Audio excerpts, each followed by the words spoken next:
मोक्षमार्गस्य नेतारं वेत्तारं।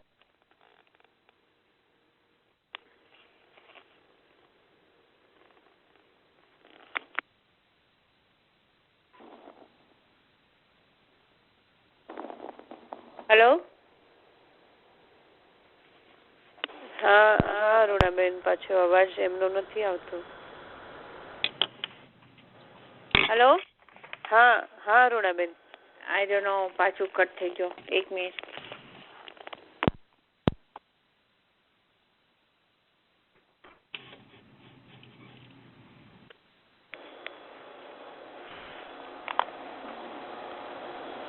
Look like call drop થઈ ગયો લાગે. રાઈટ.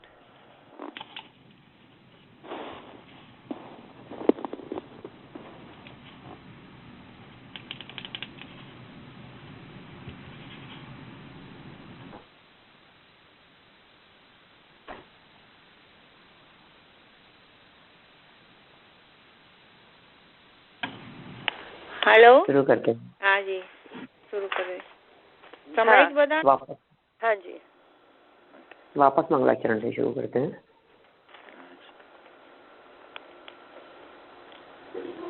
मोक्ष मार्गस्य नेतारं वेत्तारं कर्म भूभृतां ज्ञातारं विश्वतत्त्वानां वन्दे तद्गुणलब्धये. वन्दे तद्गुणलब्धये. तत्वार्थ महाशास्त्र की यह तत्वार्थ राजवार्तिक नामक टीका है और इस टीका के आधार से चौथे अध्याय के संदर्भ में अपनी यह बात कुछ प्रारंभ हुई थी, जिसमें चौथे अध्याय के चौथे सूत्र के संदर्भ में चर्चा चल रही थी. ध्यान है आप लोगों? इंद्र सामानिक त्रायस्त्रेश पारिषदात्म रक्ष लोकपालानिक प्रकीर्ण काव्ययोग्य किलविष्काश्च है. माने ये सब सामान्य रूप से स्वर्ग में रहने वाले देवों के प्रकार हैं. कितने प्रकार के देव, हम कितने प्रकार के देव समझते थे वहाँ. जब भी देवगति के जीवों की चर्चा चलती थी तो नॉर्मली हम यही समझते थे कि हाँ देव होते हैं, बस देव होते हैं और क्या है. और ज़्यादा से ज़्यादा कोई बात विशेष यदि उनके बारे में जाननी हो, अपने उपयोग में लेनी हो, हम कह रहे थे कि इंद्र होते हैं देवों में, स्वर्गों में इंद्र होते हैं. अरे इंद्रों के अलावा भी कोई होते हैं क्या? सामान्य लोग भी होते हैं कि नहीं? शासन व्यवस्था किस प्रकार चलती होगी, प्रशासन किस प्रकार चलता होगा, वहाँ भी राजनीति इलेक्शन होते होंगे क्या? जनरल प्रजा होती है कि नहीं? सैनिक, सिपाही, कर्मचारी, नौकर, सफाई कर्मचारी, सामान्य लोग, हीन जाति पुण्य वाले, ये सब होते हैं वहाँ. तो उन सभी प्रकार के देवों को कुल मिलाकर के 10 भेदों के अंदर विभाजित किया है. माने ऐसा कह सकते हैं कि स्वर्ग के देव 10 क्वालिटीज में पाए जाते हैं. स्वर्ग के देवों की 10 प्रकार की क्वालिटी है, जिनमें सबसे उत्तम क्वालिटी जो है वो कहलाती है इंद्र. संख्या लिमिटेड, एक स्वर्ग में एक इंद्र. जितने स्वर्ग हैं उन उतने स्वर्गों में उतने ही इंद्र होंगे. वैमानिक देवों में आदि ये जो 4 प्रकार के जो भेद पीछे बतलाए थे, सब में इस प्रकार की व्यवस्थाएं हैं. इंद्र सामानिक आदि, इसमें इंद्र तो हो गया राजा के समान, ठीक है. दूसरा है सामानिक, सेकंड नंबर का पॉइंट दिया था सामानिक. सामानिक माने जो राजा तो न हो लेकिन राजा के बड़े भाई हैं. अब क्या कहलाएंगे बतलाओ? प्रजाएं हैं कि मंत्री हैं कि कुछ और, कुछ भी नहीं, बस राजा तो नहीं है लेकिन राजा जैसा ही सम्मान पाते हैं पूरे नगर में, पूरे गांव में, देश में. राजा के बड़े भाई हैं भाई, तो राजा जैसा ही माने जाते हैं. उनके साथ में चलते हैं, उनके साथ में उठते बैठते हैं, साथ में ही रहते हैं. राजा के प्रमुख हैं, उनके माता पिता हैं, बोलो, राजा के माता पिता का कैसा सम्मान होगा? तो ऐश्वर्य और आज्ञा ये दो तो नहीं है, लेकिन बाकी सब चीजों के अंदर वो इंद्र के समान होने से सामानिक कहलाते हैं। सामानिक शब्द का प्रयोग क्यों किया जाता है? समान होने की अपेक्षा से वे सामानिक कहलाते हैं। फिर तीसरा पॉइंट, मंत्री और पुरोहित के समान अपना हित चाहने वाले त्रयस्त्रिंश देव होते हैं। माने 33 देव हैं ये जो त्रयस्त्रिंश कहलाते हैं। इनका पूरा का पूरा एक ग्रुप है, एक मंत्रिमंडल है। राजा के मंत्रिमंडल में जिस तरह से अनेक प्रकार के लोग होते हैं, उसी प्रकार यहाँ इंद्र के मंत्रिमंडल में कुल 33 लोग होते हैं जो त्रयस्त्रिंश के नाम से जाने जाते हैं। त्रयस्त्रिंश शब्द का अर्थ भी होता है 33। अब देखिए, आप इसी बात को थोड़ा सा और आगे बढ़ाते हैं। पेज नंबर 402, 402 नंबर के पेज पर देखिए, 4 नंबर का पॉइंट है, पारिषद। इंद्र, सामानिक, त्रयस्त्रिंश, इसके बाद में पारिषद। पारिषद अर्थात सभ्य। किसी के घर में आवाज आ रही है, मनीषा बेन आप देख सकती है? हाँ, एक्चुअली पंडित जी के यहाँ से शायद आ रही है। अच्छा, ओके। देखिए, पारिषद का अर्थ है सभ्य। ये मित्र और पीठ मर्द अर्थात नर्तकाचार्य के समान विनोदशील होते हैं। कैसे होते हैं? पीठ मर्द, नर्तकाचार्य समान विनोदशील, वे सभ्य हैं, परिषद के लोग हैं, ये कहलाते हैं पारिषद। फिर 5 नंबर का पॉइंट है, अंग रक्षक के समान कवच पहने हुए सशस्त्र पीछे खड़े रहने वाले आत्मरक्ष हैं। बोलो, कितनी सुंदर बात कह रहे हैं। आत्मरक्ष माने बॉडीगार्ड। अंग रक्षक का अर्थ भी वही होता है, अंग रक्षक माने भी बॉडीगार्ड है। यद्यपि वहां बॉडीगार्ड की जरूरत नहीं है, लेकिन फिर भी इंद्र के पीछे अंग रक्षक के समान खड़े रहते हैं ना। आपने कई बार देखे होंगे इस तरह से भाले वगैरह और इस तरह के कुछ हथियार लेकर के पीछे की तरफ खड़े रहते हैं। जहाँ इंद्र का सिंहासन लगा रहता है, वो सिंहासन के पीछे खड़े रहते हैं, वे आत्मरक्ष हैं। स्पष्टीकरण कर रहे हैं, यद्यपि कोई भय नहीं है, फिर भी विभूति के द्योतन के लिए तथा दूसरों पर प्रभाव डालने के लिए आत्मरक्ष होते हैं। बोलो आप, उन इंद्रों को किस बात का भय, उन्हें किस बात का डर? यहाँ भी मिनिस्टरों वगैरह के साथ में होते हैं बॉडीगार्ड वगैरह, लेकिन इन लोगों को तो डर होता है। हमारे यहाँ जितने भी प्रेसिडेंट वगैरह जो भी लोग हैं, सबके साथ में उनके बॉडीगार्ड चलते हैं। उनकी गाड़ी यदि कहीं जाएगी तो आगे पीछे 5-7 गाड़ियां चलेगी। सुरक्षा के लिए बहुत ध्यान रखा जाता है, किसी प्रकार का कोई भय नहीं होवे। तो भी इंद्रों के साथ में इस तरह बॉडीगार्ड आत्मरक्षक के रूप में या अंग रक्षक के रूप में होते हैं। 5 हो गए, इंद्र, सामानिक, त्रयस्त्रिंश, पारिषद, आत्मरक्ष। इसके बाद है लोकपाल। अर्थ रक्षक के समान लोकपाल होते हैं। फिर लोकपाल वास्तव में शब्द जो है ये पुलिस के अर्थ में प्रयोग किया जाता है। लोकपाल माने लोगों की रक्षा करने वाले। इन्होंने दिया अर्थ रक्षक के समान। अर्थ रक्षक का मतलब चोरी नहीं हो जाए, कोई सामान नहीं चुरा लेवे, हैं? प्रजा की रक्षा के लिए जो होते हैं वे लोकपाल कहलाते हैं। और पदाति आदि 7 प्रकार की सेना ये अनीक है। अनीक माने सैनिक सिपाही, लोकपाल माने पुलिस, और 8 नंबर पर दिया है प्रकीर्णक। प्रकीर्णक माने नगर या प्रांत वासियों के समान प्रकीर्णक होते हैं। ये प्रांत में प्रजा, जनरल पब्लिक, वहाँ जो भी जनरल पब्लिक है, सामान्य, अभी सामान्य नागरिक हैं आपके, अमेरिका के सामान्य नागरिक, कनाडा के सामान्य नागरिक। हमारे यहाँ भारत में हर व्यक्ति मंत्री तो नहीं है, हर व्यक्ति पुलिस वाला भी नहीं है, हर व्यक्ति मंत्रियों का बॉडीगार्ड भी नहीं है, ठीक है ना, हर व्यक्ति ऐसा सम्माननीय भी नहीं है। तो फिर कौन कि सामान्य है, बस देश के नागरिक हैं। तो ऐसे नगर और प्रांत वासियों की तरह जो वहाँ देवगति के देव होते हैं, वे सब कहलाते हैं प्रकीर्णक।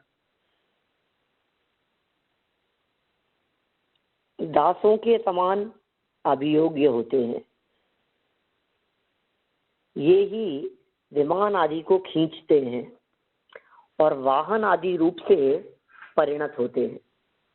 देखा आपने, अभियोग जाति के देव वाहन बनने के लिए, वाहन जाति के देव हो गए। कहाँ वाहन बनेंगे? तो जहाँ इंद्र की आज्ञा होगी, इंद्र का निर्देशन होगा कि आपको ये काम करना है, इस जगह पर जाना है, चलो ऐरावत हाथी बन जाओ।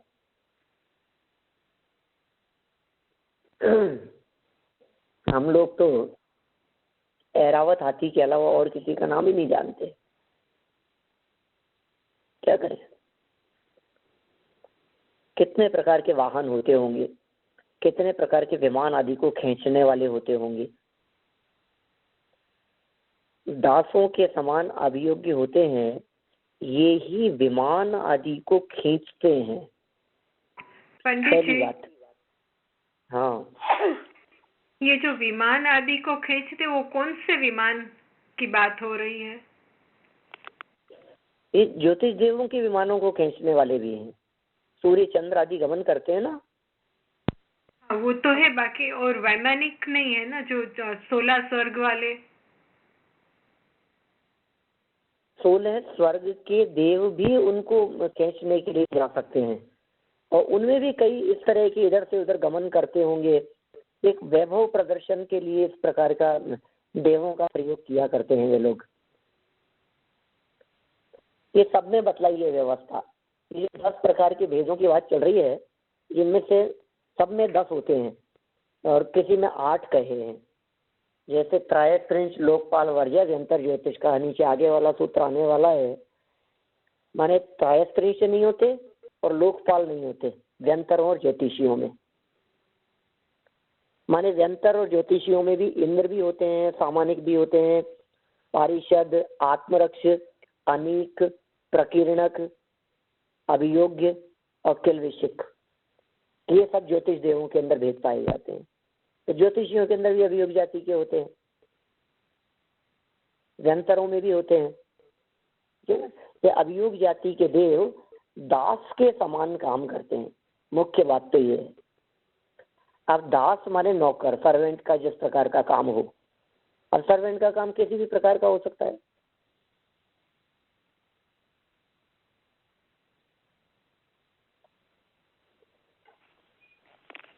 कभी कभी तो सफाई कर्मचारी जैसे भी कहलाते हैं। अभियोग जाति के और किलविशिक, देखो 10वें नंबर का पॉइंट दिया किलविशिक, ये है पापशील और अंतवासी की तरह किलविशिक होते हैं। अंतवासी क्या मतलब? अंतवासी का लास्ट में रहते हैं। अंतवासी का मतलब नगर में नहीं रहते। देवों की जो एक नागरिक मर्यादा बनी हुई है, बाउंड्री है, उस बाउंड्री में रहने की इनको परमिशन नहीं होती इस अंतवासियों को, इसलिए अंतवासी कहलाते हैं। ये वास मतलब होता है रहना, वासी मतलब रहने वाले, अंतवासी माने लास्ट में रहने वाले, वो अंतवासी कहलाते हैं। और किलविशिक, किलविशिक माने हीन जाति पुण्य वाले, पापशील लिखा है यहाँ।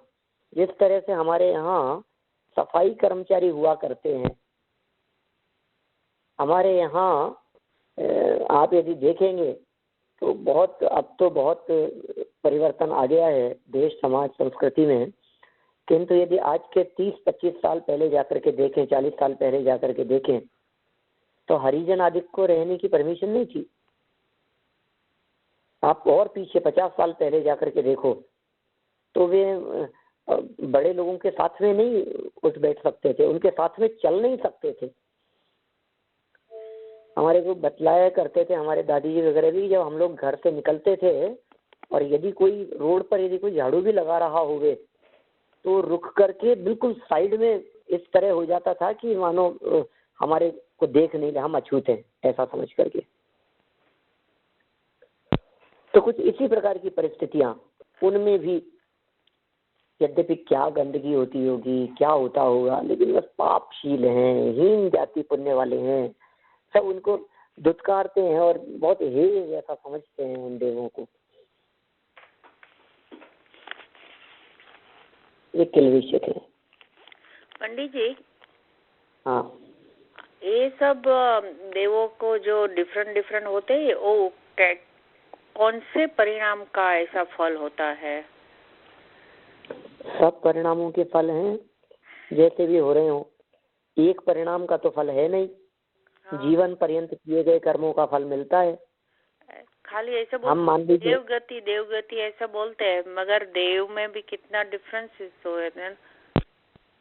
और क्या, देवगति के अंदर सामान्य लोग भी तो होंगे ना। आपके अमेरिका के अंदर लोग बहुत, यहाँ इंडिया के अंदर कोई भी सुनता है कि अच्छा अमेरिका में तो, लेकिन अमेरिका में ओबामा तो एक ही है। हर व्यक्ति का स्तर अलग अलग है ना। हाँ। वहाँ भी लोग झाड़ू पोछा करने वाले लोग होते ही हैं, वहाँ भी ड्राइवर भी होते हैं और कपड़े धोने वाले भी होते हैं।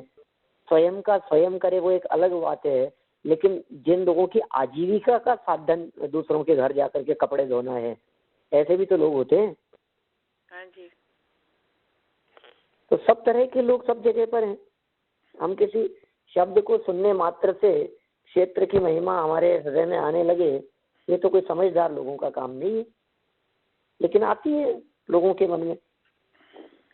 हम कितना भी समझाएं, देवगति के नाम से हमारे चित्त में एक सहज ही आकर्षण दिखाई देता है। वो सहज है, वो आकर्षण हमारे ही मन में नहीं है, जन सामान्य के मन में है। पंडित जी, हाँ, जो पापशील और अंतवासी है वो 16 स्वर्ग, और जो अभी व्यंतर, ज्योतिष और भवनवासी वहाँ ही है ना। अहमिंद्र वहाँ नहीं है ना कोई ऐसा? अहमिंद्र में नहीं है। अच्छा, अहमिंद्र में तो ये 10 प्रकार के भेद ही नहीं है। देवों के 4 ही प्रकार हैं, भवनवासी, व्यंतर, ज्योतिष्क और वैमानिक। अब जो वैमानिक हैं, उन वैमानिकों में 16 स्वर्ग तक, बस 16 स्वर्ग के ऊपर वालों में 10 प्रकार के भेद नहीं।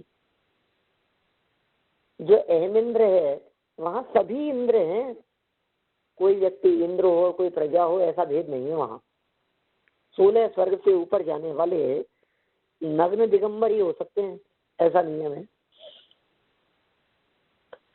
16 स्वर्ग से ऊपर जाने वाले कोई भी कपड़े पहने हुए नहीं जा सकता, कोई गृहस्थ नहीं जा सकता,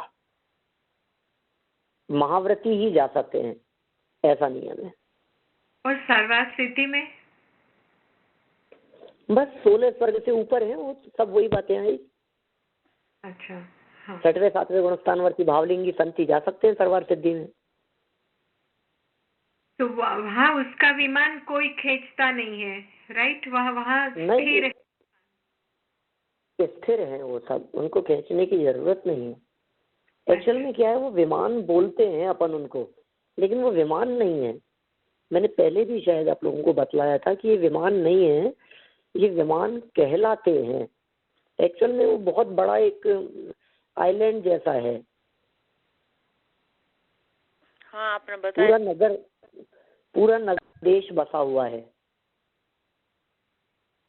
उसमें सबके अलग अलग निवास स्थान है, सबके अलग अलग भवन है, अंदर रोड बनी हुई है, सड़कें हैं, मार्ग है, गलियां बाजार है, सब इस तरह की स्थिति है। मतलब एक लोकेशन की यदि आप इस तरह की कल्पना करें, एक सेपरेट कॉलोनी जिस तरह की होती है जिसमें बहुत सारे अंदर फ्लैट बने हुए हैं, और बहुत सारे कोई हजारों फ्लैट बने हुए हैं, लेकिन कोई भी बाहर का व्यक्ति एंट्री करेगा तो उसको वहां से गेट पर से पास दिखाना पड़ेगा कि नाम लिखाना पड़ेगा कि उसके बिना एंट्री नहीं हो सकती है, दरवाजे बंद रहते हैं। तब मैं ये कह रहा हूँ दरवाजे के अंदर वो पूरा का पूरा एक विमान। अब उसमें सबके सेपरेट अपने अपने बंगले हैं, सबका अपनी अपनी जगह पर रहते हैं, अपने अपने देवांगनाओं के साथ में रहते हैं। फिर एक कॉमन पार्क होगा, उसके अंदर कॉमन घूमने का स्थान होगा, कॉमन स्वाध्याय स्थान होगा, उसी पूरे विमान जितने बड़े एरिया के अंदर कॉमन एक जैन मंदिर होगा उस कैंपस में। और कैंपस बहुत बड़ा है। ख्याल में आ रही किस तरह की स्थिति होगी। उनका एक सेपरेट स्वाध्याय हॉल बना हुआ है उसी परिसर में। जैसे समझ लीजिए आप देवलाली यदि आप लोग गए हो, तो देवलाली गए हम, तो देवलाली के अंदर एक मेन एंट्रेंस कहान नगर, कहान नगर पूरा का पूरा एक परिसर है। उसमें एक मंदिर भी है, एक स्वाध्याय हॉल भी है, ऐसा भी है, वाचनालय भी है, लाइब्रेरी होगी, तो कहीं खेलने का स्थान होगा, कहीं क्रीड़ा स्थल होगा, कहीं भोजनशाला होगी, कॉमन भोजनशाला, फिर सबके सेपरेट अलग अलग कमरे हैं, अलग अलग रहने के स्थान हैं। इस तरह की व्यवस्थाएं हैं। 16 स्वर्गों में भी, 16 स्वर्ग के ऊपर 9 ग्रैविक में, 9 अनुदिश में, 5 अनुत्तरों में, सब में। अनुत्तरों के अंदर ही एक अनुत्तर है सर्वार सिद्धि।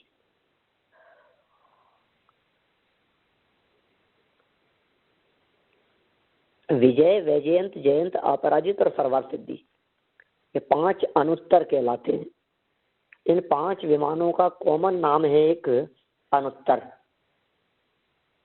यह अनुत्तरवासी है। ठीक है। पापशील तो पापी होते हैं, पाप कर्म के उदय वाले होते हैं, तीव्र पाप कर्म के उदय वाले होते हैं। अंत्यवासी माने नगर में आने की परमिशन नहीं होती, अंदर नहीं आ सकते। अंदर तो कोई बुलाएगा विशेष परिस्थिति में अपने टॉयलेट वगैरह की सफाई के लिए, तो फिर वो अंदर आने की परमिशन होती है उनको, कहीं कहीं कभी कभी विशेष परिस्थिति में। कहीं कोई आपकी पाइपलाइन चौक हो गई है, उसमें से पानी नहीं जा रहा है, आप कभी बुला करके लाएं तो वो आ सकते हैं, अदरवाइज वो नहीं आ सकते, है ना। इसलिए अंतवासी, अंत्यवासी, अंतवासी, अंत में रहने वाले, किल्विशिक हो गए ये। तो ये 10 प्रकार हो गए हैं कुल मिला के। 10 के नाम आप याद रखेंगे तो आपको अच्छा लगेगा। कभी भी इस प्रकार का भ्रम होने की संभावना नहीं रहेगी कि देवगति माने बहुत अच्छा। देवगति माने अनेक भी दिखेंगे, प्रकीर्णक भी दिखेंगे, लोकपाल भी दिखेंगे, अभियोग और किल्विशिक भी दिखेंगे। ये जो 5 स्तर जो बतलाए हैं ना, ये लास्ट वाले 5, 6, 7, ये सब बिल्कुल सामान्य है। इनमें कोई विशेष नहीं है। सैनिक भी सामान्य है और लोकपाल भी सामान्य है। लोकपाल माने समझ लीजिए गवर्नमेंट एम्प्लॉय। कितने हैं वो भी अनगिनत है। सैनिक माने 7 प्रकार की सेना है, अनगिनत असंख्यात है इस प्रकार के। अब उनकी भी क्या वैल्यू है, लेकिन जनरल जो नगरवासी हैं उनसे थोड़ा सा अच्छे हैं। सैनिक है, सिपाही हैं, जो पोस्ट है उनके पास में कोई ना कोई। फिर देखिए इस सूत्र का अंतिम चरण। हाँ पंडित जी। हाँ बोलिए। पापशील है लेकिन वो नंदीश्वर जा सकते हैं ना अष्टानिका में? ये नहीं जाते हैं ये लोग। जाएं तो किसी के ऊपर कोई ऐसा प्रतिबंध नहीं है, लेकिन ये ऐसे पापशील हैं भाई, मैंने बताया शेड्यूल कास्ट जैसे हैं, अभी कहाँ मंदिर में प्रवेश करेंगे।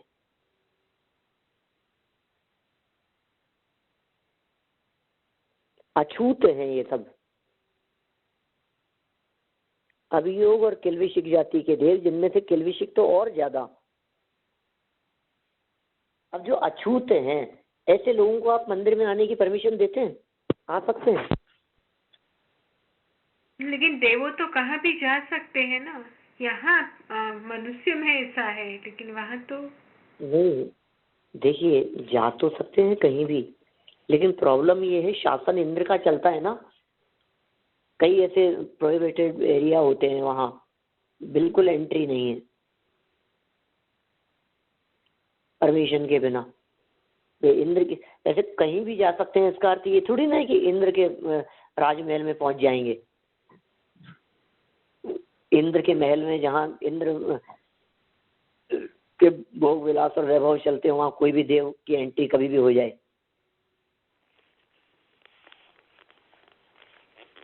जाने की ताकत है उनमें, लेकिन परमिशन नहीं है। वो बाकी के जो है सामान्य 5, 6, 7 वाले जा सकते हैं ये लोग। वो जो हम जैसे सामान्य नागरिक की तरह जैसे हम लोग मंदिर में जाते हैं के, तो वो लोग भी जा सकते हैं, लेकिन फिर भी आदेश का उल्लंघन करके नहीं। हाँ, तो इंद्र का आदेश होता है तो जा सकते हैं। नहीं, इंद्र के कंट्रोल में नहीं है, तभी सब अपने अपने हिसाब से अपने अपनी लाइफ जीते हैं। हाँ। लेकिन कभी इंद्र ने कभी कोई एक जैसे शासन व्यवस्था हो जाती है, जैसे मान लीजिए कुछ धाराएं लग जाती है इस तरह की, कोई भी व्यक्ति इधर उधर नहीं जा सकते हैं, कर्फ्यू लग जाते हैं कभी कभी। अपने यहाँ ऐसी परिस्थितियां नहीं होती है, दंगे हो गए हैं, ये धारा लगा दी गई है, कोई सड़कों से बाहर नहीं निकले, घर से बाहर नहीं निकलेंगे, निकलेंगे तो कोई व्यक्ति झुंड बना करके खड़े नहीं रहेंगे, सार्वजनिक सभाएं नहीं होगी। इस तरह का कोई एक पूरे नगर के अंदर, पूरे गांव में, देश में अपन ने इस तरह का एक ऐलान कर दिया 7 दिन के लिए शांति व्यवस्था के लिए। तो इंद्र ने ऐसा निर्देश दे दिया कि कोई व्यक्ति हमारी आज्ञा के बिना कहीं अपना विमान छोड़ करके नहीं जाएगा। तो ऐसा कभी हो जाए तो, बाकी नॉर्मल वे में, या फिर कोई काम बतला दिया कि समस्त प्रजाजनों को ऐसी घोषणा की जाती है कि इन्हें मुख्य रूप से अपना अधिक से अधिक काल समूह शरण के अंदर तीर्थंकर की दिव्य ध्वनि सुनने में व्यतीत करना है। ये कंपलसरी है सबके लिए। अब कंपलसरी करने के बावजूद भी बहुत नहीं जाते, कभी कभी ऐसा होता है। ध्यान देवे थोड़ा सा तो फिर सबको जाना पड़ता है। जैसे मान लीजिए जुलूस का आयोजन किया है, अब असंख्यात देव लगेंगे उसमें। पांडुक्षेला का जुलूस निकाला जाएगा, बाल तीर्थंकर के जन्माभिषेक का प्रसंग है, सबकी ड्यूटी लगा दी। अकेले इंद्र का काम नहीं है, इंद्र के नीचे बहुत सारे उसके मंत्रिमंडल के, उसके परिषद के ये सब सदस्य हैं। फिर सिपाहियों की होती है, लोकपाल वगैरह की ड्यूटी होती है, उन लोगों के एरिया बटे हुए होते हैं। इस एरिया के अंदर जिम्मेदारी इसकी है, इस एरिया में इसकी जिम्मेदारी है, वहाँ वो सूचित करेंगे, वहाँ वो सूचित करेंगे, उन लोगों की व्यवस्था वो देखेंगे। डांस की व्यवस्था, भोजन की व्यवस्था, जुलूस की व्यवस्था, जुलूस का रूट क्या होगा, कहाँ से कहाँ जाएंगे, किस तरफ होकर के गुजरेंगे, कौन लीड करेगा, कौन आगे चलेगा, जुलूस में कौन किसके पीछे होगा, कहाँ क्या होंगे, कितनी तरह की व्यवस्थाएं होती है। माने ऐसा नहीं कि सब अपने आप हो जाता है, काम तो करने वाले सब होते ही है ना। द्रव्यानुयोग की वो बात तो है ही कि होता स्वयं जगत परिणाम, उसमें तो हमारे ऊपर अंश मात्र भी आपत्ति और शंका नहीं है। किंतु फिर भी लोगों के हृदय में विकल्प सबके अलग अलग होते हैं। तो उधर सब काम होता है, मगर उधर खाना पीना तो होता ही नहीं, तो वो काम तो नहीं रहता। खाना पीना तो नहीं होता, लेकिन बाकी भोग भोगना, घूमना फिरना, मौज मस्ती, व्यवस्थाएं, जिम्मेदारियां, वार्तालाप, चर्चाएं, नृत्यशालाएं, नाट्यशालाएं, ये सब तरह के काम तो सब होते ही हैं। पंचेंद्रिय विषय भोगों के साधन भी है, सामग्री भी है, सुविधाएं भी है, भोगने के परिणाम भी है, जाने आने के परिणाम, घूमने के परिणाम, चर्चा, वार्ता, बातचीत, ये सब होता ही है ना। अच्छा, आप बताइए, आपको यदि भोजन न करना हो तो भी कितने काम रहते हैं हमारे। मगर बहुत सारा काम कम हो जाता है ना। हाँ, बहुत सारा कम हो जाता है, ये बात सही है, लेकिन उनके पास में और भी बहुत सारी जिम्मेदारियां होती है। अरे आपको पता नहीं है, यदि 20 तीर्थंकरों का समूह शरण वर्तमान में लगा हुआ है तो उन 20 तीर्थंकरों के समूह शरण में कितने देवों की ड्यूटी लगी हुई है। शरण बदलते हैं, ड्यूटी बदलती है, माता की सेवा करने के लिए जाते हैं, गर्भ कल्याणक मनाने के लिए जाते हैं, कहीं संवाद हो रहे हैं, कहीं कुछ हो रहे हैं, कहीं वार्तालाप हो रही हैं, कहीं वहीं हो रहे हैं, कहीं नरकों के अंदर किसी नार की जीव को वहां से 6 महीने बाद से निकलना है तीर्थंकर बनने के लिए, तो उनकी सुरक्षा के लिए देव पहुंच रहे हैं। कौन जाएगा? किसी का निर्देशन कंट्रोल तो चलता होगा कुछ तो।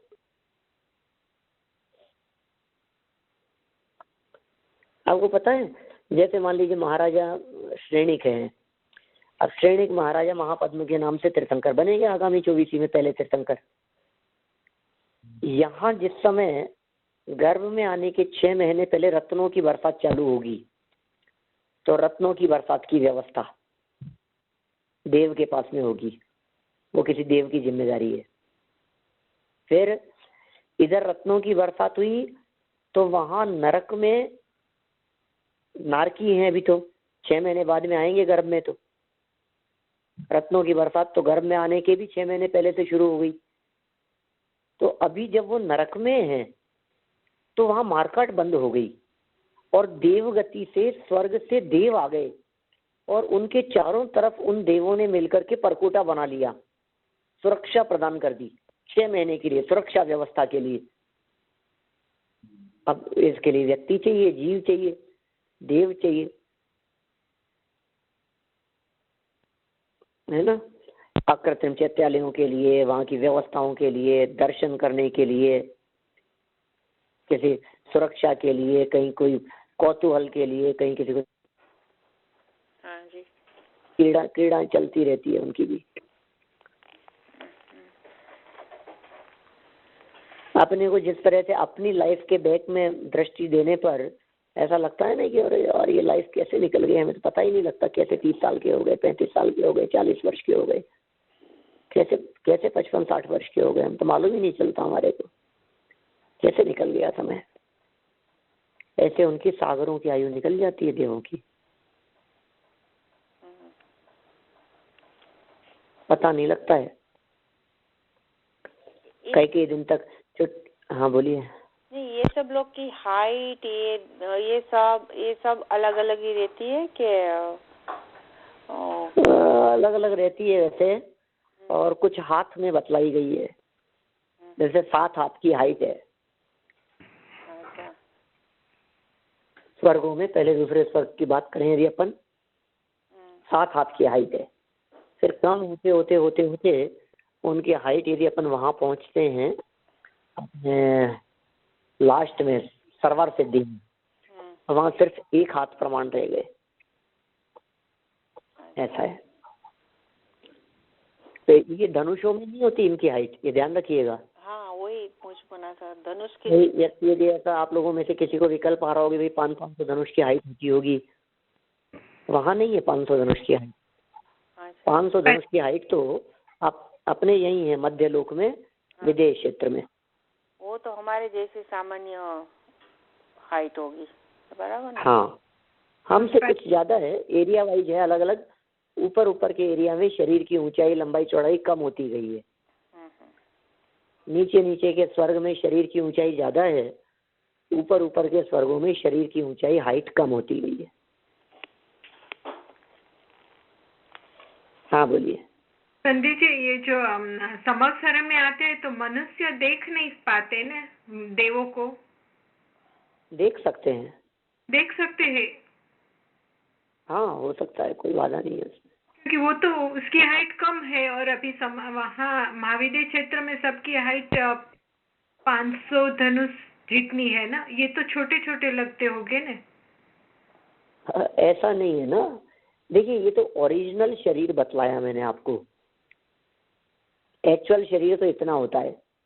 अब फिर देवगति के जीव है, कितना भी बड़ा छोटा शरीर अपना बना सकते हैं, मूल शरीर तो देवों का वहीं रहता है स्वर्ग में ही। भोगों में ही रहता है। और जितने भी समूह शरण वगैरह में आते हैं सब डुप्लीकेट शरीर से आते हैं। इसलिए देवों को परमिशन नहीं होती मुनिराजों को आहार देने की। देव लोगों को अछूत माना जाता है, अच्छा नहीं समझते मुनिराज। ऐसी घटनाएं कई घट गई हैं। प्रथमानु योग के अंदर ऐसी चर्चाएं आती है पढ़ने सुनने को। देवों ने जंगल में नगर बसा करके आहार दे दिया। पहले सुनी होगी मैंने, कही थी शायद पहले बात इस प्रकार की। जंगल में कमंडल रह गया मुनिराज का। वापस लौट करके गए आचार्य से पूछ करके, और जा करके देखा तो वहाँ जंगल ही नहीं था, नगर ही नहीं था माने, और जंगल दिखाई दे रहा था कि हम तो यहाँ नगर समझ करके आए थे, यहाँ तो जंगल है। तो मायामयी नगर बसा दिया था देवों ने। तो ऐसे कौतूहल होते रहते हैं। किसी की परीक्षा लेने के लिए आ जाते हैं, किसी की चर्चा करने के लिए आ जाते हैं, किसी की रूप सौंदर्य की चर्चा चलती होती है तो आ जाते हैं। कहीं किसी मनुष्य गति के जीव ने कोई विशेष काम किया, उसकी जय जयकार करने के लिए आ जाएंगे, किसी की पुष्प वृष्टि करने के लिए आ जाएंगे, कहीं चमत्कार वगैरह होते होंगे। तो ये सब एक दो काम नहीं है, जिसके जैसे विकल्प। हर जीव स्वतंत्र है, सही बात तो ये, हर जीव स्वतंत्र है। विशेष पुण्यशाली और विशेष रूप से काम करने वाले कर्मचारी, उनकी विशेष ड्यूटी होती है, उस हिसाब से उनको छुट्टी भी मिलती है, उस हिसाब से उनको परमिशन मिलती है। ये सब अलग अलग प्रकार की व्यवस्थाएं होती है ऐसी वहाँ।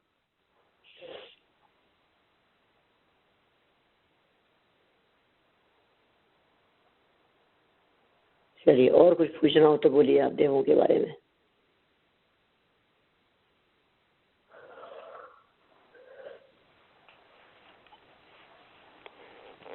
इतना तो हमारे को ख्याल में आ ही गया कि सभी देव समान नहीं होते।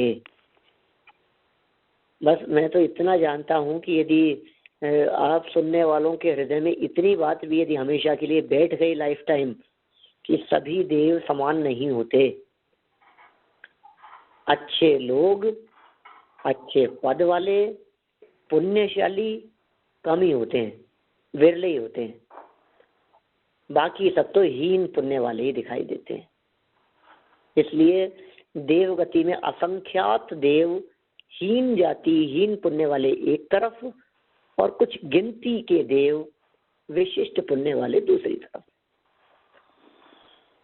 देव गति का नाम सुनते ही हमारे को सिर्फ विशिष्ट पुण्य ही नहीं दिखना चाहिए, वो सामान्य स्थिति भी हमारे को निगाह में आनी चाहिए, ख्याल में आनी चाहिए, दिखनी चाहिए। क्योंकि जो सम्यक दर्शन लेके जाते उसका उनका पुण्य तो अलग ही होता है ना, और बाकी देवों के तरह से ऐसा कुछ नहीं है। मिथ्या दृष्टियों का पुण्य भी हो सकता है ज्यादा। मिथ्या दृष्टि का क्या? मिथ्या दृष्टि का पुण्य ज्यादा हो सकता है सम्यक दृष्टि से। हाँ, वो तो जैसे हमारे इधर होता है कि अब पाप का जो व्हाटएवर पुण्यशाली में जो, यद्यपि आप 9 अनुदिश और 5 अनुत्तरों की अपेक्षा से बात करेंगे तो सम्यक दृष्टि के ही पुण्य ज्यादा होता है। लेकिन कोई जीव सम्यक दृष्टि है, अल्प आयु वाला है ना, और किसी समझ लीजिए आप 16वें स्वर्ग में है, 12वें स्वर्ग में है, या किसी ने वहां जाकर के सम्यक्त्व लिया है, और कोई व्यक्ति मिथ्या दृष्टि है पर वो मिथ्या दृष्टि ग्रैवेक में चला गया है, मुनिव्रतधार अनंत बार ग्रैवेक उपजायो, तो पुण्य विशेष है उसका ग्रैवेक में जन्म लेने वाले का। सम्यक दृष्टि से भी ज्यादा पुण्य। सम्यक दृष्टि गृहस्थ की मर्यादा 16वें स्वर्ग तक, और मिथ्या दृष्टि की मर्यादा 9वें ग्रैवेक तक। और मिथ्या दृष्टि जीव ज्यादा पुण्य बांध सकता है ना। सम्यक दर्शन की तुलना में मिथ्यात्वी का पुण्य ज्यादा हो सकता है। और ये कुछ दम नहीं है, लेकिन सम्यक दृष्टि को पुण्य थोड़ी ना चाहिए। सम्यक दृष्टि जीव को पुण्य नहीं चाहिए। अरे जिन्हें पुण्य चाहिए होता है वो सम्यक दृष्टि नहीं होते। जिनके हृदय में पुण्य के प्रति लालसा भाव जागृत हो जाता है, फिर उनका सम्यक तो छूट जाता है। हाँ, वो तो है। आकर्षण तो अपने त्रिकाली ध्रुव के प्रति है। आकर्षण की विषय तो उनका अपना क्या है, भगवान आत्मा है। उसके दर्शन जिसने कर लिए हैं, अब फिर पुण्य कुछ भी हो जाए, कितने भी समय के लिए बंधे, कोई फर्क नहीं पड़ता है, कोई मायना नहीं रखता है वो पुण्य को देख। अरे पुण्य की जरूरत तो उनको है जो पुण्य का फल चाहते हैं। पुण्य का फल चाहते हैं माने भोगों को चाहते हैं, सच बात है। भोगों को चाहने वाले पुण्य को चाह सकते हैं, भोगों से निवृत्त रहने वाले पुण्य का क्या क्या करेंगे, चाहेंगे। पुण्य से तो भोग ही मिलते हैं ना, पुण्य से अतीन्द्रिय आनंद तो नहीं मिलता है। ये मिलता है पुण्य से अतीन्द्रिय आनंद भी। तो जो सम्यक दृष्टि है वो पहले से 7 स्वर्ग में भी जा सकते हैं ना, होते हैं ना उसमें भी। पहले से वो जो पहले से जो अपने ये कैटेगरी बताई ना, पहले से 7 स्वर्ग तक। हाँ, कहीं भी जा सकते हैं। इन कैटेगरी के अंदर मिथ्या दृष्टि, सम्यक दृष्टि, मुनिराज, किसी तरह का कोई बंटवारा नहीं है, कोई भी कहीं भी जा सकता है। पूरे 10 की बात करता हूँ मैं, पूरी 10 कैटेगरी के अंदर कोई भी कहीं भी इधर उधर जा सकता है, मनुष्य गति का जीव। फिर भी ऐसा काम करना पड़ता है ना। पर हो सकता है। पंडित जी, आपने अभी मुनिराज का बताया, मुनिराज तो वैमानिक में होंगे ना। तो ये 10 जाति के भेद भी है ना वैमानिक में। हाँ, यानी वहाँ के अलग यही सेम भेद पड़ेंगे वहाँ भी।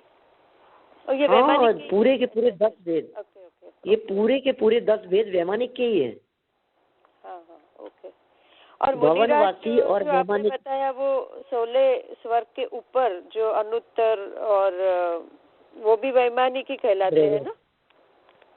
वो भी वैमानिक ही कहलाते हैं। इसलिए वैमानिक के मूल में 2 भेद हैं। हाँ, 2 भेद हैं वैमानिक के, एक कल्पोत्पन्न है, दूसरा कल्पातीत है। हाँ, वो बात आई थी, राइट। पंडित जी, हाँ, एक क्वेश्चन है कि जब भी वो उसका आयु में जब भी 1000 साल के बाद उसको जब भी भूख लगती है तो वो अमृत कंठ से झरता है। ये सबके लिए सेम ही होता है? सबके लिए। पापी जो बोले वो उसको भी ऐसा ही होता है कि वहाँ भी फर्क है?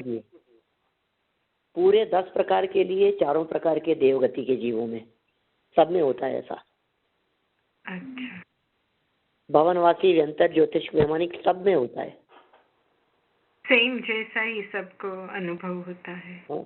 नियम है, जितने सागर की आयु होती है उतने 1000 वर्ष में कंठ से अमृत झरता है विकल्प आने पर। हाँ, लेकिन वो जो क्वालिटी है इंद्र की और ये सब सामान्य देवों की सेम होती है ना, वो अमृत झरने की।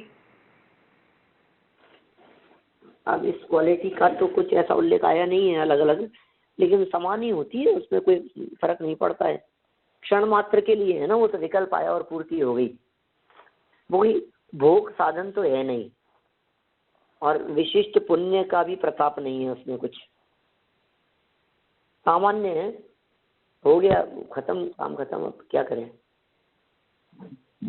ऐसे बोल सकते हैं 5000 बाद में यहाँ का प्रेसिडेंट जो दूध पीता है वही दूध हम भी पी सकते हैं तो। हाँ, और क्या, भोजन में कहाँ फर्क है, लेकिन अंतराल में फर्क है। किसी को 5000 वर्ष बाद में विकल्प आएगा, तो किसी को 15000 वर्ष बाद में, तो किसी को 20, 22, 25000 वर्ष बाद में। तो इसका किसी क्या को है? 33,000। वो तो आयुष्य के हिसाब से होगा ना, आयुष्य के प्रमाण में है ना। वो 33 सागर की आयु है सर्वार्थ सिद्धि के देवों की, मानिए। अभी इनके आयु वगैरह सब आगे बतलाएंगे। मान लीजिए 33 सागर की आयु है सर्वार्थ सिद्धि वालों की, तो उनको 33,000 वर्ष में भोजन का विकल्प आता है एक बार। और दूसरों की बात करें अपन, औरों की, तो आप कल्पना कीजिए जैसे किसी की 2 सागर की आयु है तो उसको प्रत्येक 2000 वर्ष बाद में विकल्प आएगा। तो 2-2 हजार वर्ष बाद में, किसी को 5-5 हजार वर्ष बाद में, इस तरह से परिस्थितियां बनती रहती है अलग अलग प्रकार से।